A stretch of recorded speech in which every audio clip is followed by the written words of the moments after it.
Подо льдом от стужи прячась, дремлет северное море, а у девушки лягушки щеки алые, как зори. Вот идет она по кругу, ритмичок друга, и волнует, и тревожит, словно песня соловья.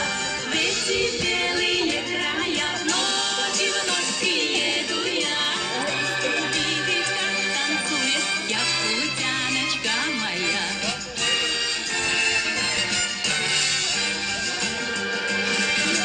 Вот идет она по кругу, головою так качая, а над ней плывут снежинки, словно маленькие чайки. На снегу синеют тени от задумчивых коленей, и прозрачный месяц светит шесть оленей серебря.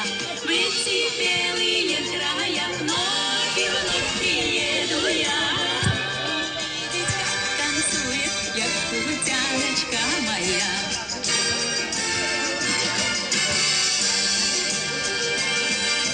Подо льдом от стужи прячась, море северное дремлет, но с небес высоких звезд и свет алмазный льют на землю. В тишине седой и чуткой кружит девушка якутка, вместе с нею в танце этом кружит древняя земля.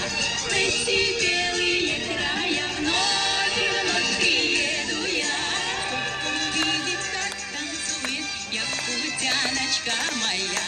В эти белые